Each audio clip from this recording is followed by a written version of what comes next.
Please proceed. Hello, Bashar. And to you, good day. Speak up, speak up. Thank you. Okay.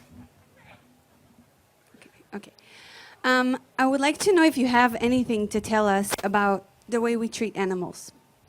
All right, well, they are a part of your world. They are an expression of unconditional love. They are often reflections for you of certain issues that you may be dealing with, certain processes that you may be going through. And many animals love you so unconditionally that some of them are willing to take on the physical effects of negative beliefs to give you time to process them and let them go. You understand? I do. Also, many people on your planet think that animals are not as smart as you. Nothing could be further from the truth. In fact, I'm not meaning this in a derogatory way. Allow us to explain. In many ways, animals are actually quite a lot smarter than all of you. Yes. The reason for this is this. Animals, in whatever they are, whatever expression of animal they are, don't have to be anything but that animal. Therefore, they are absolute geniuses at being that animal. They are specialists at being that animal. You are generalists, and thus then you're not necessarily specializing in the way that animals do. You spread your intelligence out in a number of different directions. All their intelligence goes in one or very few directions. So they are all geniuses at being what they are and have a lot to teach you about how to be a genius at being what you fully are. Does that make sense? Definitely. All right. They are in many ways, again, family. They are expressions, another expression of the creation consciousness. They are your family. They are unconditionally loving beings if you allow yourself to experience them that way. It doesn't mean that there are not things that happen in nature, but they will always happen in balance when there is a balanced relationship with them. Does that make sense? Yes. Is this answering your question, or is there some other aspect of this you wished to discuss in more detail? There is, please. Yes. I would like to know if there is any way to awaken mankind to animals and to their unconditional love to us. And Well, there are many ways. Use your imagination. You can go out in nature and be with animals. You can act on your excitement, which will make you a more receptive and sensitive antenna to other vibrations, other communications coming to you from animals, from trees, from rocks. All things are made of consciousness. All things have a certain form or expression of consciousness. Everything has a way of communicating. You just have to learn how to listen.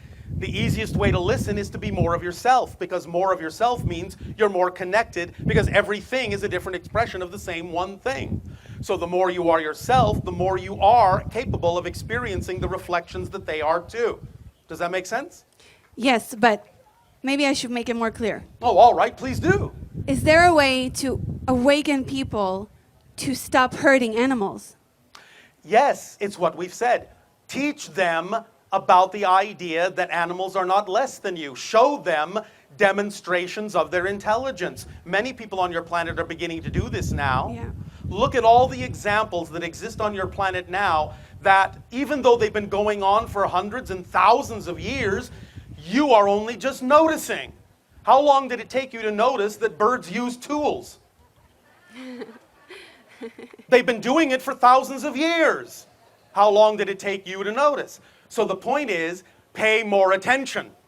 The more attention you pay to what's going on around you, the more intelligence you will observe, and the more demonstrations and examples you can show other people. Look what that beautiful being is doing. Isn't that amazing? Isn't that intelligent? You and I aren't that intelligent, are we? I'm just being funny there. But the idea is you really just need to get people to pay attention to what's going on around them. Get them to open their eyes.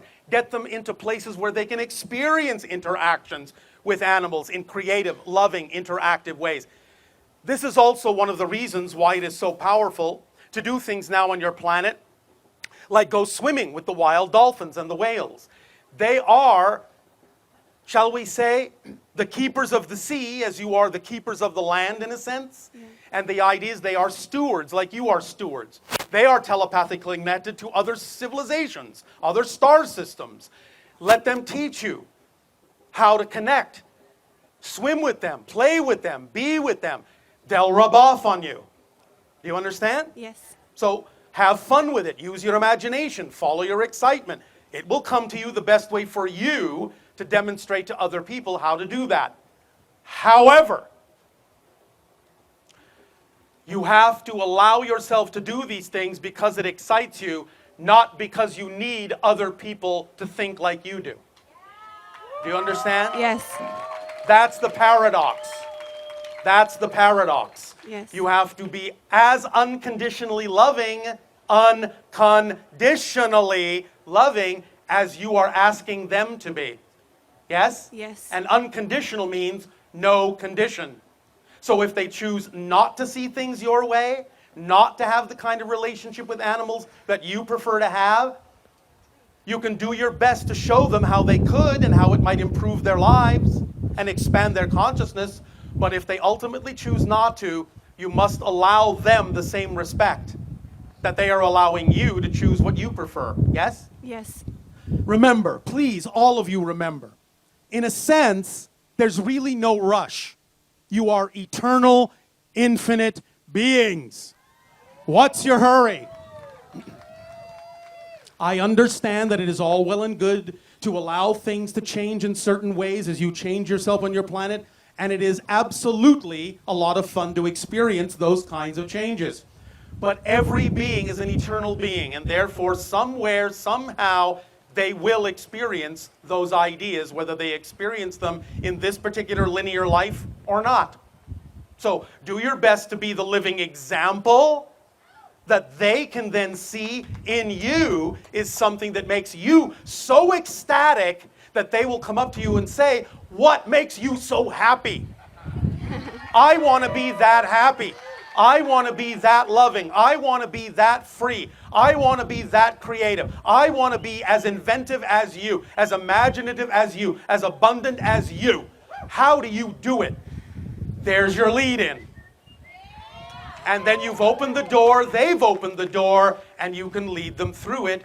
But first you have to be a living example of it without the negative idea that if they don't walk through that door, that something is wrong. Otherwise, all you're doing is tainting the energy that you prefer to have and going down to their level. The phrase in your Bible, "Judge not, lest ye be judged," doesn't mean that you're being judged from outside. It means that as you judge someone, you judge yourself and take yourself down to that level. So if that's not where you prefer to be, don't buy into the negative side of it. Just be the positive, living example that they will all want to emulate. Does that make sense? Yes, thank you so much. You are so welcome.